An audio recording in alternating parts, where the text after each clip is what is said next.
बिस्मिल्लाहिर्रहमानिर्रहीम। अस्सलाम वालेकुम नाज़रीन, आप यूट्यूब चैनल देख रहे हैं। मैं इमरान खान हूँ। सबसे पहले एहसन इकबाल साहब का एक स्टेटमेंट है, मैं आपके सामने रख देता हूँ। रमज़ान मुबारक है और रमज़ान के पहले दिन में ऐसा स्टेटमेंट दिया जाना एक ऐसे शख्स की जानिब से जो पिछली कई दहाइयों से सियासत में है।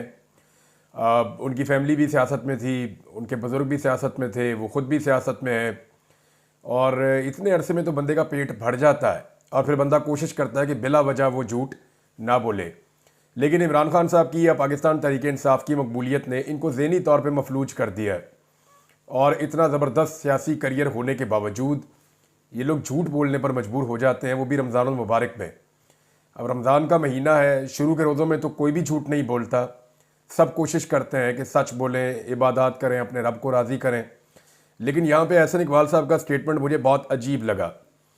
यानी मनसूबाबंदी के वज़ीर हैं, वो ये कहते हैं कि उन्होंने दावा किया अपने बयान में कि आज का पाकिस्तान उस वक्त से कहीं ज़्यादा मुस्तहकम और मजबूत है जब इमरान खान ने अप्रैल 2022 में इक़्तिदार छोड़ा था। उस वक्त मुल्क उनकी हुकूमत की बदइंतज़ामी की वजह से माशी डिफ़ॉल्ट के दहाने पर पहुंच गया था। यानी उस वक्त ये कह रहे हैं कि मुल्क डिफ़ॉल्ट हो रहा था। फिर जो महंगाई की शरह है, इमरान खान के दौर में उन्होंने ये दावा किया कि इमरान खान के दौर में महंगाई जो 38% तक पहुँच गई थी, अब 4% से नीचे आ गई है। अच्छा, अब ये एहसन इकबाल साहब ने दावा किया, इसको यहीं पे रोक लें। मैं आपको एक रिपोर्ट दिखाता हूं और ये वॉइस ऑफ अमेरिका की रिपोर्ट है। इसके अलावा अगर आप ये गूगल करेंगे ना कि 38% इन्फ्लेशन इन पाकिस्तान, ये तारीख में एक ही दफ़ा हुई है। ये आपका रिकॉर्ड टूटा था पाकिस्तान का। 38% की जो महंगाई हुई थी पाकिस्तान में, वो रिकॉर्ड टूट गया था। ये रिकॉर्ड कब टूटा था ये आपको इंटरनेट पे मिल जाएगा। गूगल करने का दौर है ना, यहाँ आप लोगों को बेवकूफ़ नहीं बना सकते, आप गूगल करके देख लें। तो ये हुआ था मई जून 2023 में। इमरान खान की हुकूमत कब गिरी थी? अप्रैल 2022 के शुरू में इमरान खान साहब की हुकूमत गिर गई थी। मार्च में इमरान खान साहब के खिलाफ रजीम चेंज ऑपरेशन अपने उरूज पे था। जनरल बाजवा जो है वो इसको लीड कर रहे थे और अगले महीने अप्रैल में इमरान खान साहब की हुकूमत अप्रैल के आगाज़ में पहले 10 दिनों में गिरा दी गई। तो उस वक्त जो इन्फ्लेशन थी, अगर आप रिकॉर्ड निकाल कर देखें तो सरकारी रिकॉर्ड ये कहता है कि उस वक्त 12% तक की महंगाई थी। यानी महंगाई बढ़ने की जो शरह थी वो 12% थी। लेकिन उसके बाद जब PDM की सरकार आई तो इन्होंने बहुत तेज़ी से महंगाई को बढ़ाया। हर चीज़ के अंदर महंगाई बढ़ी बढ़ी और बढ़ी और बढ़ी और वो ऊपर एस्केलेट करता गया मामला। और एक वक्त ऐसा आया 2023 में जब महंगाई इतनी ज़्यादा बढ़ गई कि वो पहुंच गई 38% तक और उसने पाकिस्तान के तमाम रिकॉर्ड तोड़ दिए। ये जनाब वॉइस ऑफ अमेरिका की रिपोर्ट भी है, मेरे पास इस हवाले से डॉन की रिपोर्ट भी है, ट्रिब्यून की रिपोर्ट भी है और बहुत सारे अखबारात की रिपोर्टें मौजूद हैं जो ये कहती हैं कि महंगाई किस दौर में बढ़ी थी। एहसन इकबाल साहब का स्टेटमेंट फैक्चुअली रॉन्ग है। जो बयान उन्होंने दिया वो उन्होंने गलत बयान दिया, गलत बयानी से काम लिया। रमज़ानुल मुबारक में उन्हें इस बात का एहसास करना चाहिए था कि वो ऐसा ना करें। बहरहाल ये अभी भी महंगाई जो है वो बढ़ रही है, कम नहीं हो रही। मैं आपको फिर ये कह रहा हूं कि महंगाई जब कम होगी तो ये माइनस में चला जाएगा। मिसाल के तौर पे अगर आज कोई चीज़ 100 रुपये किलो बिक रही है तो जब वो 98 रुपये किलो होगी तो ये फिर नीचे जाएगा, ये फिर नीचे की तरफ जाएगा। 98, 95, 97 ये नीचे की तरफ जाएगा। लेकिन यहां पे हो क्या रहा है कि बढ़ने की रफ्तार कम हो रही है, जिसको ये कह रहे हैं कि महंगाई कम हो रही है। एक्चुअली महंगाई कम नहीं हो रही, महंगाई के बढ़ने की रफ्तार कम हो रही है क्योंकि पहले बहुत तेजी से बढ़ी है ना, तो एक लेवल तक ही बढ़नी थी, तो उस लेवल पे जाके सबकी बस हो गई है, तो वहां पे जाके महंगाई की भी बस हो गई है। तो वो अब जो बढ़ रही है बहुत कम रफ्तार से बढ़ रही है। पाकिस्तान की तारीख में सबसे ज़्यादा तेज़ रफ्तार से जब महंगाई बढ़ी है तो उस वक्त वज़ीर आज़म पाकिस्तान के ओहदे पर शहबाज शरीफ साहब थे, वज़ीर ख़ारजा जो थे वो बिलावल जरदारी थे, Peoples Party PMLN Fazlur Rahman sahab, MQM, ANP, इन सारी जमातों की मिला करके सरकार बनी हुई थी जिसने पाकिस्तान की तारीख की सबसे बदतरीन महंगाई की है। और अब ये लोगों को बेवकूफ़ नहीं बना सकते। जिस आदमी की हुकूमत 2022 के शुरू में ख़त्म हो गई थी, 2023 वाले गुनाह आप उसके खाते में नहीं डाल सकते, वो जराइम आपके और आपके खाते में रहेंगे। अब इस वक्त सूरत हाल क्या है ज़रा ये देख लीजिए। ये एक आज की और ख़बर है, अफसोसनाक खबर है। ये दावा किया गया था हुकूमत की जानिब से कि सहरी और अफ्तारी में पाकिस्तानियों को बिला तातुल फराहम की जाएगी गैस। यानी गैस की लोड शेडिंग नहीं होगी, ख़वातीन घर में खाने पकाने चाहें तो उनके लिए कोई प्रॉब्लम नहीं होगी, ना होनी चाहिए। लेकिन बदकिस्मती से पाकिस्तान के कई शहरों में रमज़ानुल मुबारक की पहली सहरी में ही गैस गायब हो गई। अब अफ्तारी का तो मुझे अभी तक आइडिया नहीं है, जब मैं ये वीडियो रिकॉर्ड कर रहा हूँ तो फिर अफ्तारी का टाइम है, पता नहीं पाकिस्तान में क्या सूरत हाल है, वो रिपोर्ट हो जाएगा रात गए तक। लेकिन रावलपिंडी हो या कराची हो या कई और शहर हों, बहुत सारी जगहों पर लोग होटलों की तरफ गए, वहाँ से जाके उन्होंने सहरी का सामान ख़रीदा, तंदूरों के ऊपर रश लग गया कि वहाँ से जाके वो रोटियाँ लेकर आए, क्योंकि घरों के अंदर गैस नहीं आ रही थी। कितनी बदकिस्मती है कि ये पहला दिन है रमज़ान का और पहले ही दिन हुकूमत के वादे टूट गए। हुकूमत ने जो दावा किया था कि रमज़ानुल मुबारक में गैस की लोड शेडिंग नहीं होगी, तो पहली ही सहरी में गैस गायब हो गई बदकिस्मती से। नादरीन, एक इशू है जिसकी तरफ मैं बार बार निशानदेही करता रहा हूँ माजी में, लेकिन इसके ऊपर तवज्जो नहीं दी गई पाकिस्तान में, और ये बड़ी बदकिस्मती है पाकिस्तान की कि हम तब तक नहीं जागते जब तक हालात हमारे हाथ से निकल ना जाए। ये इशू है जी गंदम का। मैंने आपको बताया था कि एक्चुअली सबसे ज़्यादा गंदम पाकिस्तान में पंजाब में और सिंध में होती है। तो पंजाब में गंदम की बहुत बड़ी प्रोडक्शन होती है और यहाँ पे गंदम को ख़रीदा जाता है किसानों से। हुकूमत किसानों से गंदम ख़रीदती है और इस बात का ख्याल रखती है कि किसानों को सस्ती गंदम ना बेचनी पड़े। लेकिन मरीम नवाज़ ने यहाँ किसानों से बदला लिया इस बात का कि मैं कौन सा तुम्हारे वोटों से आई हूँ, तुम सब ने वोट डाले पाकिस्तान तहरीक इंसाफ को, तो मैं तुम्हें सज़ा दूंगी।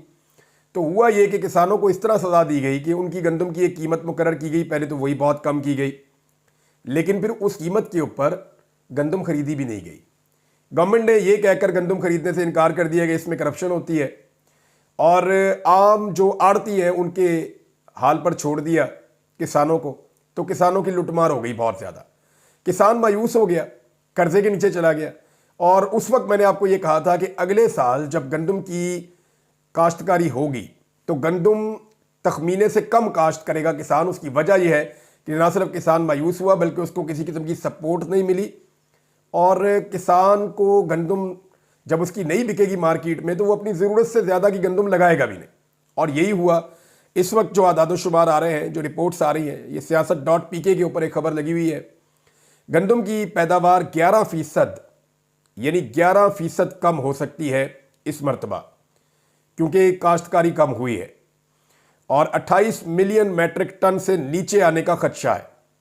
पाकिस्तान को $1 अरब की गंदम बाहर से मंगवाना पड़ेगी। वजारत ख़जाना ने ख़तरे की घंटी बजा दी है। ये जनाब वजारत ख़जाना ने इस बात का इंदिया दे दिया है कि क्योंकि गंदम का किसान पिस गया था, उसने ज़्यादा गंदम नहीं लगाई, तो पाकिस्तान अपनी ज़रूरत के मुताबिक भी गंदम इकट्ठी नहीं कर पा रहा। अब पाकिस्तान को गंदम इंपोर्ट करनी पड़ेगी बैरून मुल्क से। ये गंदम कहाँ से आती है? ये ज़्यादातर आती है आपके पास रशिया से या यूक्रेन से, इस तरफ से आती है। यहाँ पे गंदम की पैदावार बहुत ज़्यादा है, हालांकि वहाँ पे जंग लगी हुई है। लेकिन अब $1 अरब की गंदम कम से कम बाहर से मंगवानी पड़ेगी। अब $1 अरब के लिए 500 मिलियन डॉलर के लिए पाकिस्तान दुनिया के सामने हाथ फैलाता है। पाकिस्तान की मईशत की सूरत हाल तो आपको पहले ही पता है। ऐसी सूरत हाल में जब दोबारा से $1 अरब की गंदम आपको इंपोर्ट करनी पड़ जाए तो इससे पाकिस्तानी किसानों को तो नुकसान होगा, लेकिन पाकिस्तान अपना पैसा किसी और मुल्क में मुंतकिल भी करेगा तो ये पाकिस्तान का ज़र मुबादला है ना, इससे पाकिस्तान को नुकसान होगा।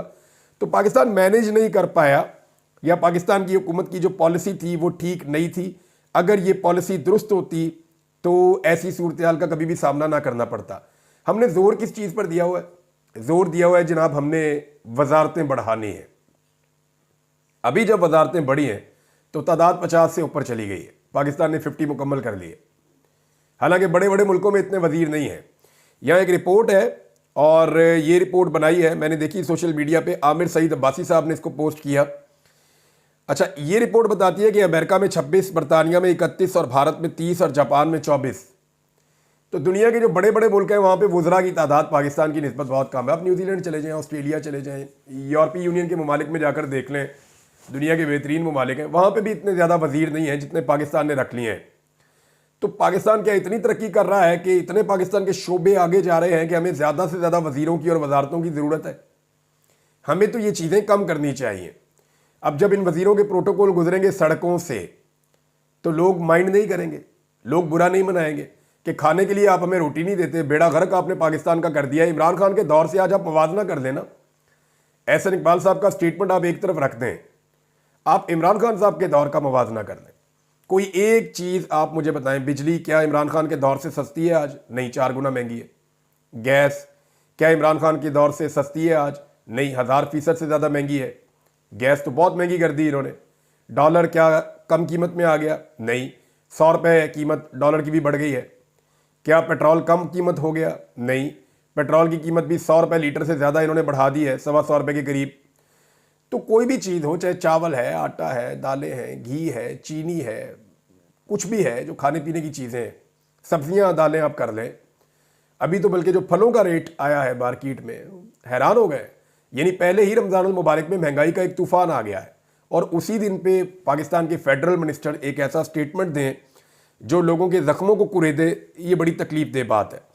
नाज़रीन, पाकिस्तान पीपल्स पार्टी अपना दबाव लगातार बढ़ा रही है। मैंने आपको पिछले वीलॉग में बताया था कि शर्जील इनाम मेमन हो या नासिर हुसैन शाह साहब हों, ये लोग इस बात के ऊपर ज़ोर दे रहे थे कि पाकिस्तान पीपल्स पार्टी के पास असली फार्म 45 है और बिलावल का हक है कि वो वज़ीर आज़म बने।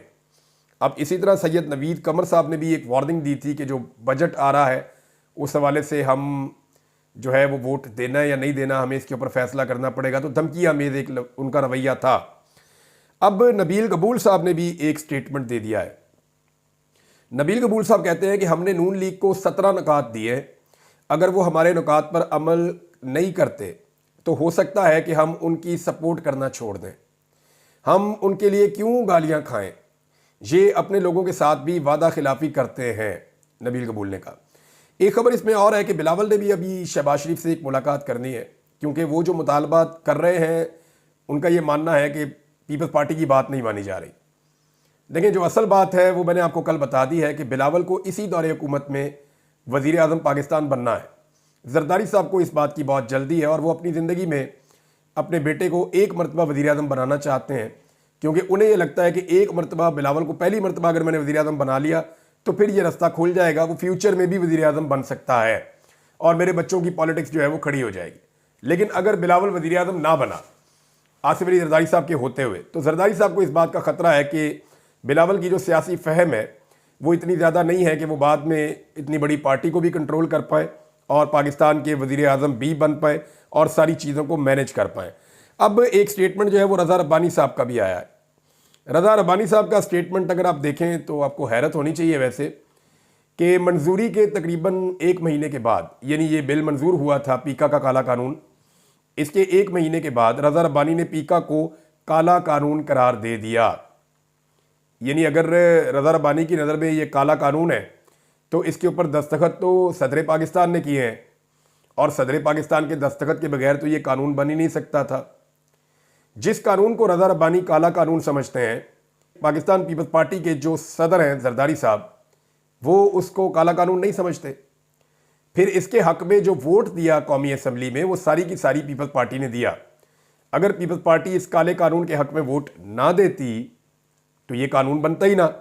तो यहाँ रज़ा रब्बानी साहब कुछ और कह रहे हैं जबकि पाकिस्तान पीपल्स पार्टी का मौक़िफ़ कुछ और है।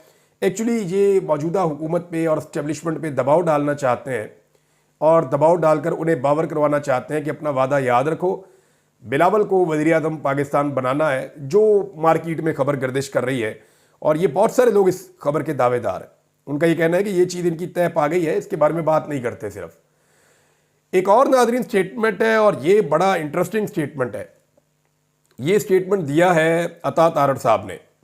और अता तारड़ साहब की एक तो ड्यूटी बड़ी मुश्किल है, बड़ी मुश्किल जॉब है कि हर उस चीज़ को डिफेंड करना पड़ता है जिसे पाकिस्तान में क्या दुनिया में कोई डिफेंड नहीं कर सकता। अब वो कह रहे हैं कि मोहसिन नकवी पर तनकीद करने वालों को इतना कहना चाहता हूँ कि इनके ऊपर तनकीद ना करें। इन्होंने कुछ ऑस्ट्रेलिया को और इंग्लैंड को पाकिस्तान में टेस्ट सीरीज़ में भी शिकस्त दी थी। तो ये जो इतनी बदतरीन किस्म की शिकस्तें पाकिस्तान को हो गई हैं, बांग्लादेश से पाकिस्तान नहीं जीत पा रहा, T20 वर्ल्ड कप में पाकिस्तान की दुर्गत बन गई, जहाँ पे कभी हमारा दुनिया के साथ मुकाबला होता है या स्पेशली हमारा इंडिया के साथ मुकाबला होता है, वहाँ पे हम जीत ही नहीं पाते, हाथ पांव फूल जाते हैं हमारे प्लेयर्स के।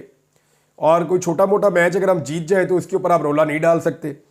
टीम ने चैंपियन ट्रॉफी में बड़े टूर्नामेंट का प्रेशर लिया है, परफॉर्म नहीं कर सके, हार जीत खेल का हिस्सा है, इंशाल्लाह बेहतर दिन आएंगे। मैच हार गए, हिम्मत मत हारो। अब मेरे ख्याल में तो तारड़ साहब को जो है वो डिफेंड करना चाहिए कदाफी स्टेडियम की जो तामीर हुई है नाकस, और उसके बाद बारिश में जिस तरह वो बह गई उसकी छतें, जिस तरीके से वहाँ पे पानी इकट्ठा हो गया, और जिस तरह वो मीडिया पे तो रिपोर्ट नहीं हुआ लेकिन सोशल मीडिया पे रिपोर्ट हुआ, तो उसके बारे में अता तारड़ साहब क्या कहते हैं। मोहसिन नकवी साहब के बारे में सब जानते हैं कि उनके पाकिस्तान की मिलिट्री एस्टेब्लिशमेंट की टॉप लीडरशिप के साथ बड़े शानदार ताल्लुकात हैं। उन्हीं ताल्लुकात की बुनियाद पे उन्हें सेनेटर भी बनाया गया, उन्हें वज़ीर आला पंजाब निगरान बनाया गया 1 साल के लिए, उन्हें जो है बाद में वज़ीर दाखिला भी बनाया गया, उन्हें चेयरमैन PCB भी बनाया गया। मोहसिन नकवी इस मुल्क में जो चाहते हैं वो करते हैं, जिस तरह चाहते हैं चीज़ें कंट्रोल करते हैं, क्योंकि उनके पाकिस्तान की एस्टेब्लिशमेंट की टॉप क़यादत के साथ बड़े शानदार ताल्लुकात हैं। आर्मी चीफ के साथ उनके अच्छे ताल्लुकात हैं। अब यही मजबूरी है, सारे उनसे डरते हैं और अता तारड़ भी मजबूर हैं उन्हें डिफेंड करने पे। ये वो अता तारड़ हैं जो नवाज शरीफ को सही तरीके से डिफेंड नहीं कर सकते, लेकिन आप शूमिए किस्मत देखें कि उन्हें डिफेंड करना पड़ रहा है मोहसिन नकवी जैसे एक मुश्किल प्रोजेक्ट को। सलमान अकरम राजा साहब का एक स्टेटमेंट है नादरीन, और इस स्टेटमेंट में एक चीज़ उन्होंने बहुत क्लियरली कही है। यानी यहाँ पे उनसे एक सवाल पूछा था एक सहाफ़ी शहजाद इकबाल साहब ने कि आपको इंसाफ अदलिया से मिलना है या सड़कों से। देखें, अगर पाकिस्तान एक नॉर्मल मुल्क है तो फिर तो ये सवाल बिल्कुल जायज़ है कि जनाब सड़कों पे तो आपको इंसाफ नहीं मिलना ना, इंसाफ तो आपको अदालतों से मिलना है, तो आप अदालतों में क्यों नहीं जाते। ये बड़ा कॉमन सेंस का क्वेश्चन है। लेकिन जब जवाब उनका आया तो उसके अंदर जो है वो उन्होंने सारा कुछ ही बता दिया। वो ये कहते हैं आपने कभी अदालतों का हाल देखा है? खुदा का नाम लें, पहले हम ट्रायल कोर्ट को रोते थे, अब हाई कोर्ट और सुप्रीम कोर्ट को मगलूब कर दिया गया है, कब्जा हो गया है सुप्रीम कोर्ट पे भी और हाई कोर्ट पे भी। आप अदालतों को खुदा के लिए भूल जाएं, हमारा इन पर अब कोई तकिया और तवक्को नहीं है। ये सलमान अकरम राजा साहब ने कहा, क्योंकि अदलिया से तो अब कोई उम्मीद बाकी नहीं रही। मेरे ख्याल में ये पूरी सर्जरी होनी है, पाकिस्तान के अंदर एक बड़ा ऑपरेशन होना है। वो पाकिस्तान की आवाम कब करती है, या पाकिस्तान के इदारे वो अवामी ऑपरेशन होने से पहले समझ जाते हैं कि ठीक है पाकिस्तान में एक फ्री एंड फेयर इलेक्शन करवा दिया जाए, ताकि उसके नतीजे में जो हुकूमत बने वो पाकिस्तान के आइन को बहाल करे, पाकिस्तान की अदलिया को वापस उसकी इज्जत के साथ उसकी स्पेस वापस दे, और पाकिस्तान के जो मामलात हैं उनको वापस दुरुस्त करे, इंसानी हकूक़ के मामला ठीक हों, पाकिस्तान की मईशत ठीक हो, बाकी चीज़ें ठीक हों। तो ये तो एक नए इलेक्शन के साथ हो सकता है, या तो कोई इनकलाबी तहरीक चले तो या फिर एक पाकिस्तान में नया इलेक्शन हो। इसके अलावा और ऐसा कोई रास्ता बाकी नहीं है। शाहीन सहबाई साहब हैं जी, सीनियर जर्नलिस्ट हैं, उन्होंने एक मशवरा दिया पाकिस्तान के तमाम मीडिया को। मैं भी 1-2 दिन पहले से ये बात कर रहा था, लेकिन उन्होंने आगे इसका हल भी बताया कि जिस तरह एक एक करके मीडिया वालों को नौकरी से निकाला जा रहा है या उनकी नौकरियां खतरे में हैं, तो उन्होंने कहा मैंने अपने सहाफ़ी भाइयों और बहनों के नाम एक अपील ट्विटर पर की है और उन दोस्तों से अर्ज़ किया है कि आप सब अपना एक ग्रुप बनाएं और एक दिन सब मिलकर अपने प्रोग्राम बंद कर दें जब तक कि हुकूमती सख्तियां ख़त्म ना हो जाएं। वो 2-3 माह अपने shows social media, podcast, YouTube और ट्विटर पर करें, आपस में ही गेस्ट बने एक दूसरे के और खुलकर बात करें। इनके चैनल्स और सारी दुनिया की सहाफ़त में ये एक ऐसा ज़बरदस्त और तारीख़ी एक्शन होगा जिसकी मिसाल नहीं होगी। वैसे हामिद मीर साहब हैं, सीनियर सहाफ़ी है, उनके साथ अगर कोई 10-12 और सहाफ़ी मिलें और मिलकर वो ये बात तय कर लें कि ठीक है हम अपने प्रोग्राम बंद कर रहे हैं और अब हम सारे मिलकर बैठ जाया करेंगे रोज़ाना शाम को, और इस्लामाबाद प्रेस क्लब में चले जाया करें, लाहौर प्रेस क्लब में चले जाया करें और वहाँ बैठकर सोशल मीडिया पे अपने अपने प्रोग्राम्स करें, तो मेरे ख्याल में ये मामला 3 महीने अगर कह रहे हैं शाहीन सहबाई साहब, तो 3 महीने नहीं, ये बहुत जल्दी मामला हल हो जाएगा, क्योंकि पूरी दुनिया में एक बहुत बड़ा प्रेशर इससे जनरेट होगा। एक नादरीन स्टेटमेंट दिया है फैसल चौधरी साहब ने नवाज शरीफ साहब के बारे में। नवाज शरीफ साहब जो हैं वो मंदिर का वो घंटा बन गए हैं जो आता है बजाकर चला जाता है।